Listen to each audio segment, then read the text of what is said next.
Lucky Land Casino, asking people, what's the weirdest place you've gotten lucky? Lucky? In line at the deli, I guess? Aha, in my dentist's office. More than once, actually. Do I have to say? Yes, you do. In the car before my kids' PTA meeting. Really? Yes. Excuse me, what's the weirdest place you've gotten lucky? I never win and tell. Well, there you have it. You can get lucky anywhere, playing at LuckyLandSlots.com. Play for free right now. Are you feeling lucky? No purchase necessary. Void where prohibited by law. 18 plus. Terms and conditions apply. See website for details.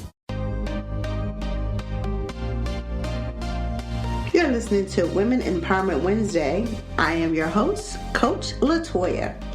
You can reach me on my website at www.coachingbyLatoya.com. Also on Facebook, Coaching by Latoya, and on Instagram at Life Coach Latoya. So if anything resonates with you, or you just want to send a message and you want to say, hey, I like the episode, or you have an idea of an episode that you want me to talk about, definitely send me a message. Be glad to hear from you. All right, let's get into today's show. Hello. So I want to say thank you so much for joining me today. And everyone, you're in for a treat because I have this wonderful woman here who agreed to do this interview with me. Let me just give you a little bit of some of the things she has done, okay? She is, well, let's say the titles that she has. She is a mother. She's a grandmother. She's an activist. She's a Reiki master. She's a reflexologist, Qigong instructor. And most of all, she's my friend. Hey, Christina Kiki Peppard, how are you today? I'm excellent. How are you? I'm good. Oh my goodness, I'm so excited to talk to you in Women's Month of March. This is amazing because you exemplify everything women. You know, when we think about the activism and just how you feel about making sure you uplift women in general. So, but before we get into that, I'm going to take you way back. So first of all, where were you born? 1954. And were you in Pennsylvania or elsewhere? I was born in Huntington, Long Island. Oh, nice. Yeah. And as you were growing up, what did you want to be when you were a little girl? Such a great question. When back in 1954, when I was born, and in the 70s when I was in school, there wasn't many options. Your choices, what did you want to be when you grew up? A wife, a mother, a secretary, a nurse, or a teacher. And if your family lacked funds, more than likely you were going to be a secretary. And nurse and teacher were out of the question. That was it. Those were our career goals that we were raised with. Mm-hmm. And out of those, did you lean towards anyone, or were you just rebellious? You didn't want to do any? What did you want to be? So I didn't want to be what I ended up being, but I ended up doing secretarial work and bookkeeping work. Okay. Yeah. So let's fast forward. You're a mom now. Mm-hmm. And now it's time to get into changing careers, because you did a little bit as far as, weren't you like an EMT for a minute? I did do so. I have so many hats. I don't even have enough hat racks for the hats I wore. I was a volunteer EMT for a while. Yeah, that was very interesting. Very interesting. So what got you into activism? I'm so glad you asked, because this is Women's History Month. This is better than Christmas for me. Women's History Month, excuse me, I go just over the top with it. I want to talk a little bit about that activism and about secretarial work. I think there might be a lot of women out there that still relate to that. I really disliked being a secretary. I thought it was very demeaning. I hated being referred to as my girl. My girl will do this. You call my girl will handle. I'm not anybody's girl. I'm my own woman.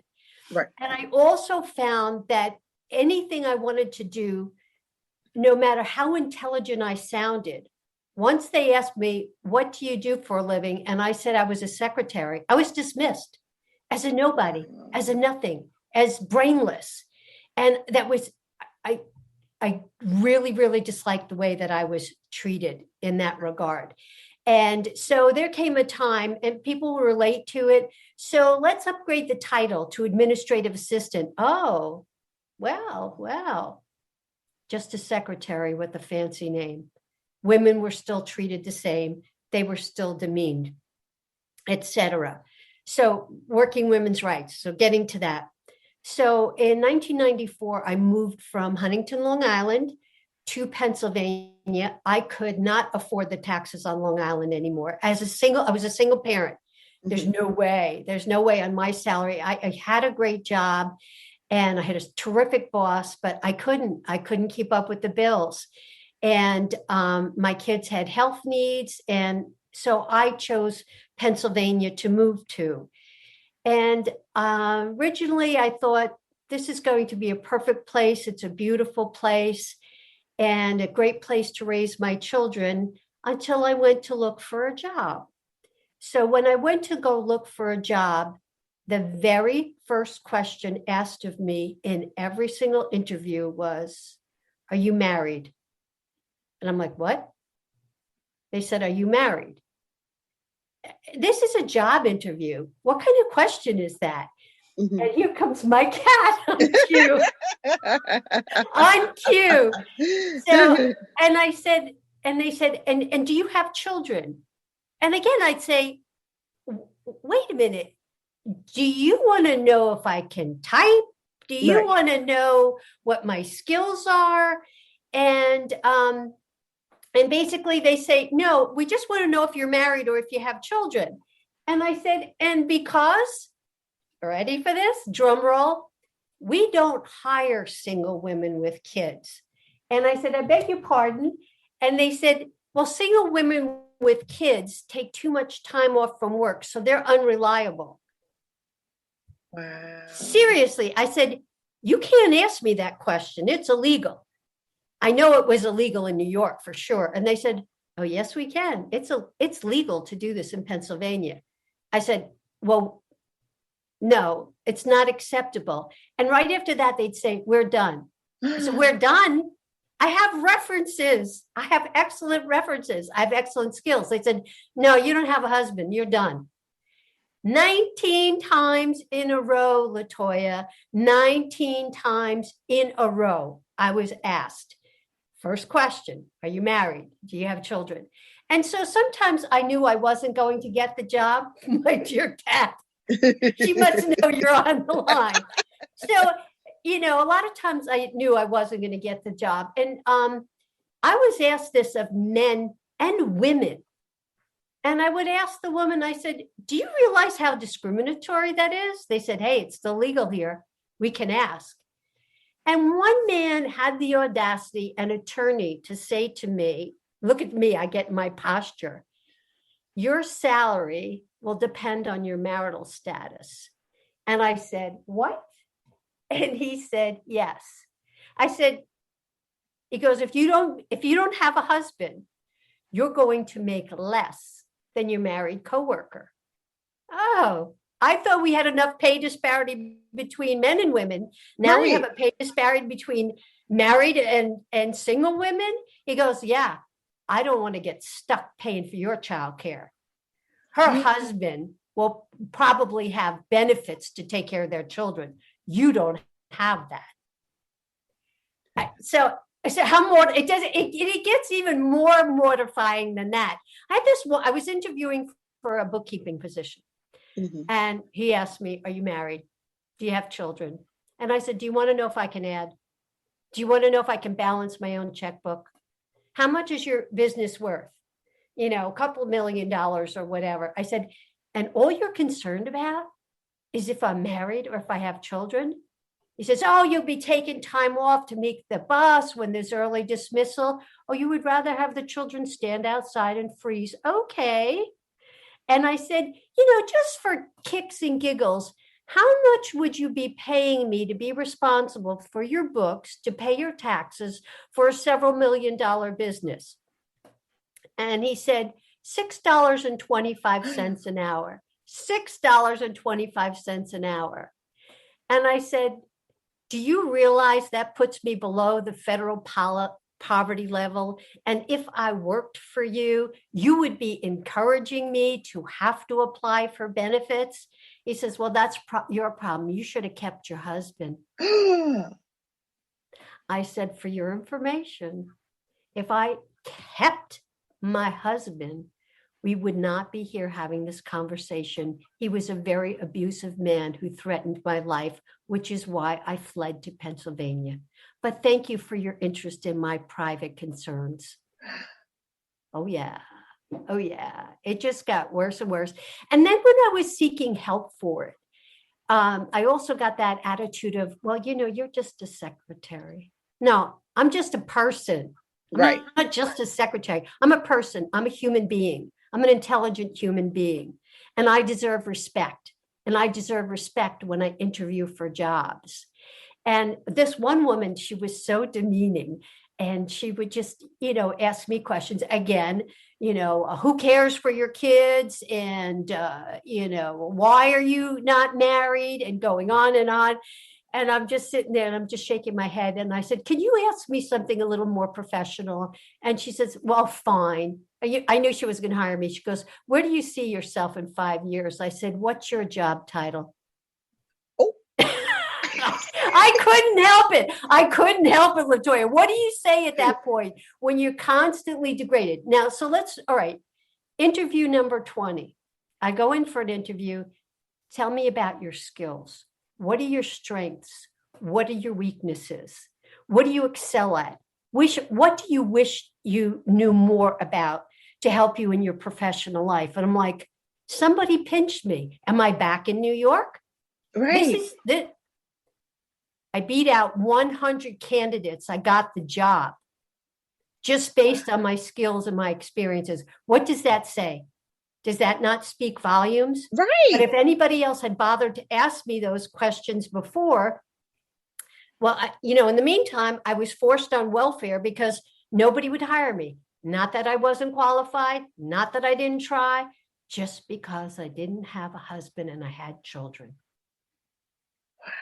Ridiculous. And do you mind if I tell you a little bit about how I filed complaints of discrimination? Sure. Okay. So what do you do with the mad that you feel? My favorite line from Mr. Rogers. I said, this has got to be wrong. So I contacted the Pennsylvania Human Relations Commission. Mm-hmm. And I said, I've been discriminated against. People won't hire me because, they ask me these invasive questions during job interviews. And they're like, Okay, well, what do I have to do to file a claim? Well, it's not illegal in Pennsylvania. What do you mean it's not illegal? How is this not illegal? It's used for discriminatory purposes. You're taking qualified candidates and you're discriminating against them. So they dismissed me, sent me away. And I was in a class. I was taking some computer classes at a time, and I met other women. And I say, hey, what's this business about these job interview questions? Listen to this, what they told me. Oh, I deny that I have children. What? You deny that you have children? Oh, yeah. Because it's the only way to get a job around here. You have to lie. You have to lie just to get a job. And then I had another woman tell me, she was asked during a job interview, honey, so tell me, when do you plan to get pregnant? I see you have that shiny engagement ring on your hand. When do you plan to get pregnant? What? So women are being put in positions to have to divulge things about their reproductive status that is nobody's business but theirs. Right. Have to lie about the existence of their children. I go, what if your children have to call because they're sick or something like that? Right. No, I don't have them call. So, and I'm like, I get more and more outraged. So I said, the state isn't going to help me. I'm going to talk to the federal government. This is ridiculous, right? Mm-hmm. I contact the EEOC, and the EEOC said to me, I told them the story. They're asking these questions. Okay, let's file a complaint. No. What do you mean no? There's no federal law to prohibit discrimination based on marital or familial status. What do you mean? Oh, we can help you if there's sex discrimination. How do you mean that? Explain that to me. Well, if you interview for a job and they ask you if you're married, and a man interviews for a job and they don't ask him if he's married, you've got a case. And I said, forgive me, but are interviews confidential? Oh, yes, they are. So how you go? So can I keep a little microphone on a desk there? Oh, no, that's wiretapping. That's illegal. So you have a law that you can't enforce. Right. Well, basically. I said, how does that help women? How does that help them? Well, it doesn't.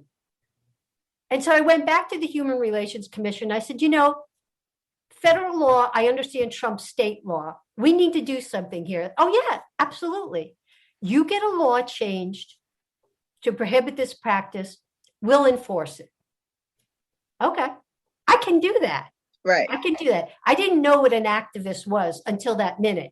But man, I was, here's a statement from that movie Network. Oh, I was mad as hell and I was not going to take it anymore. I was never, ever going to be put in a position by anyone to deny the existence of my children. I was not going to be put in the position by anyone to explain the demise of my marriage or the reason for it. Nobody's business. Nobody's business. And tell me, does this happen to men? No, never. So it took, now back then I had an IBM Selectric typewriter, no computer. This is, back in 1994. I had to type letters for 6 years, 6 years before I would find a representative that would agree to sign legislation to create a bill that would prohibit employers from asking these questions. 6 years. And let me tell you how I got him to do that. He said, well, I never knew it wasn't illegal. He goes, well, because nobody ever asked you. Right. And he said, well, why is it that it's like this? I said, I'll tell you exactly why it's like this. This is a true story, Latoya. I worked at a high school and my coworker came up to me and she goes, oh, you know what? All the secretaries are getting together and we're making meals for Bob. His wife left him with the children. Now, we don't want him to have to come home from work and have to start cooking. So we're going to get together. Oh, yes. And so let's make him some casseroles so he doesn't have to worry about that. Oh, is Bob a single dad? Yeah. Can you believe it? I don't know how he's going to do it. So I said, when am I going to get my casserole? What? When am I going to get my casserole? I don't have anybody at home to help me raise my children. Exactly. Correct. Bob makes 4 times the amount we do. Right. Bob can afford prepaid casseroles. Oh, but this is just what we do. I said, not anymore. Not anymore. And I told that casserole story to the representative. He goes, oh my God, I never thought of it that way. It's so true. It is. That's what we do. We make casseroles. I said, not for single women. Right. But it's not even just single women. It's married women, it's single mothers. So, and that's when it started. And that's when I learned how to be a lobbyist. And it was hard. It was very, very hard. And what happened is this bill went absolutely nowhere. It went to committee and nothing happened. And I called my legislator and I said to him, what's happening? Why is nothing happening? He goes, well, if you want attention, you want something to happen, you need media attention. Well, how do I do that? He goes, you just have to get it. Again, now I have a computer. Mm-hmm. So I'm like, how do I get media attention for this bill? I wrote and called every media outlet in the entire Commonwealth, from one end to the other, from the Poconos to Pittsburgh, every radio station, every newspaper, every magazine, you name it. If there was a media outlet, I wrote to it. There had to be hundreds. Mm-hmm. Ask me how many media outlets called me. How many called you? One. Wow. Let's say out of 100, one media outlet called me. And I have to say it because you got to give props where props are due. This gentleman named John Durr from WFMZ. John Durr called me up and he said, I got your news tip about what I call legal discrimination against women in job interviews, because that's what it is. Mm-hmm. And he came, he brought his camera crew, and he did a phenomenal interview. It was the first time I'd ever been on camera. Mind you, I didn't have any of this experience. I'm just one pissed mama. And I'm going to get a law changed. And that's that. Right. And because it's wrong. And so John Durr does the interview, great interview, asked me great questions. Why do we have need for this legislation? What motivates you, etc. Camera turns off. I turned to him and I said, why did you call me? And he said, I saw your news tip. I have 2 daughters. I know this affects them. This is important. This is important. So what happened to the other 99 outlets? Was it not important? I called some of the news outlets down in the Philadelphia area, some of the major news stations, and I spoke to some of the female reporters. I said, why isn't anybody calling me? And they said, what makes you think it's not happening to us? They won't let us come do your story. Look at that. Look at that. So anyway, John Durr. So let's take it a little bit further. He was so great. So going back then, so what did I know about passing a law? So now I know what it's like to pass a law. You need someone from the House of Representatives to submit a bill. You need someone from the Senate to submit a bill, a companion bill. So there was this one gentleman, I'll say his name, Paul Clymer. He was a senior bachelor. He was chairman of the state government committee. And Paul Clymer was chairman of the committee where the bill went to, and he sat on it, and he sat on it, and he sat on it, and it would die year after year. He sat on it. Well, God bless John Durr, took his cameraman, and he went down to Harrisburg and put a microphone in Paul Clymer's face and said, Representative Clymer, why is it this legislation isn't going anywhere? All of a sudden, Mr. Clymer says, well, I guess we have to look at it. And that's what it took, Latoya, for the bill to get momentum. But what happened? Mr. Clymer held that bill in his committee to the last day of the legislative session, brought it to his committee for a vote. This committee agreed unanimously, this is important. But it was the last day. Bill died. And the story goes on and on. I had just constantly fight. It was a no-win battle. You know, they said they would want letters of support from other people who want this legislation passed. I'd have women sending in letters from all over.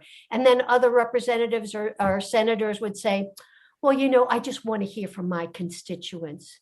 No, this is a Commonwealth problem. This is not a constituent problem. What was the big problem here? This affected women. We had male-dominated legislators. And it just came to the point, a constant battle. And it came to the point where when I moved to Palmerton in Carbon County, I approached my local representative and I said, hey, listen, could you introduce a bill for me, blah, blah, blah, blah.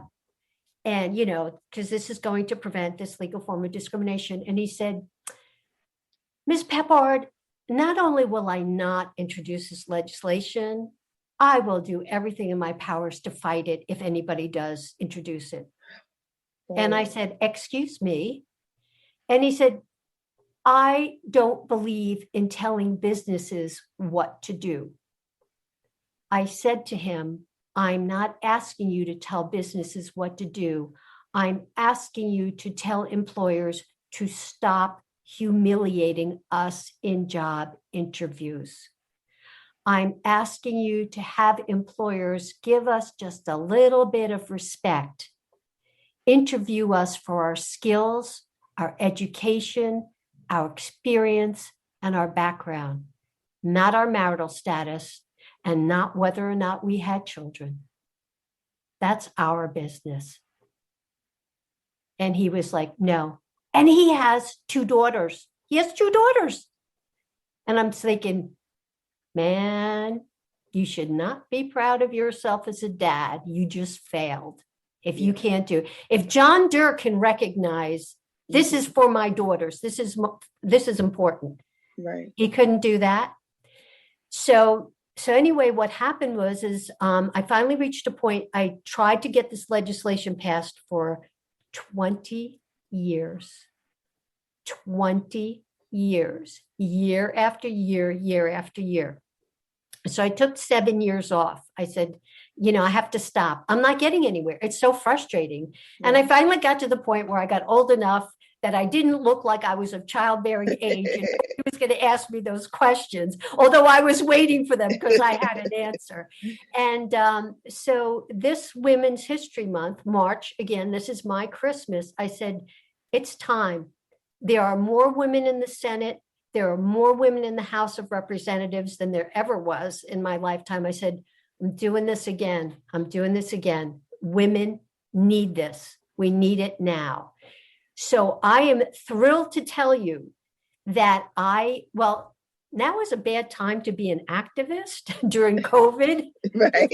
Just a quick little backstory. Nobody's in the office. Everybody's working remotely. Mm-hmm. I've sent faxes who end up in the Netherlands. I don't know where they are. Faxes just went to nowhere. Certified letters. Don't get me started on the post office.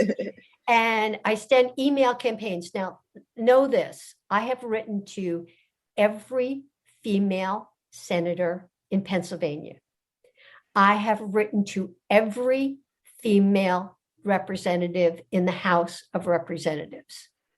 And I've called most of them as well. And I explained the story. I said, we need to open this up again. And this is not going to take 20 years because I want to be alive when this law passes, and it will pass. Instead of taking 6 years, it took 6 hours for someone to stand up and come back to me and say, I'm going to sponsor a bill. Beautiful. Yeah, and that's where we are. It's in the very, very initial stages. I'm getting positive feedback from these people. But the hardest thing is most of them came back to me and said, well, this is already illegal. And I'm like, well, it's not. Well, it should be. Yeah, it should. And this is why we need someone to introduce legislation. The majority of people, and many of our listeners might think, what's she talking about? This is already illegal. No, it's not. It's not illegal. I think half of the country still permits these questions. Half. In 2021, the Human Relations Act, you asked me in the beginning, here's a little time frame. When was I born? 1954. When was the Pennsylvania Human Relations Act amended? 1955. I was 1. I was 1 year old. Nothing has happened since 1955. One quick thing, like anything I ever say is quick. One representative said to me, well, we're afraid of opening the Human Relations Act. And I said, why? He goes, then the gays are going to want to get married. Yes, the Lord is my witness. He said, oh yeah, when you open those acts up, people come out of all over and they want all sorts of protection. And we don't want those gays to get married. Well, guess what? Same-sex marriage is legal, and Kiki Peppard is still fighting to get people to stop humiliating women during job interviews. And this goes across all dynamics. Some of the representatives I talked to said it's happened to them. People in academia, it happens to them. When I was just the little secretary, it's like, well, you're a secretary, got to expect that. No, you don't. No, you don't have to expect that. Right. So that's how I became an activist. Wow. Okay. So I have so many things I want to talk about just there alone. Mhm. But we're running out of time. So we're going to conclude and do a part 2. Because even still, like, even if you're married, what if your husband is not supportive at all? Anyway, like I said, we're going to get caught up on there. So just take a break. Woo, let me just get myself together and we will resume with a part 2. Well, that will conclude today's episode on Women Empowerment Wednesdays. Don't forget, you can reach me at my website, www.coachandbylatoya.com, on Facebook, Coaching by Latoya, and on Instagram at Life Coach Latoya. See you next Wednesday.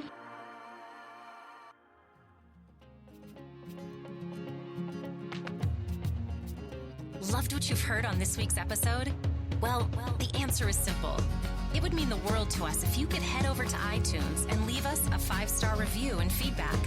Spreading the word really is the best way to grow our podcast and achieve even greater things. Thank you.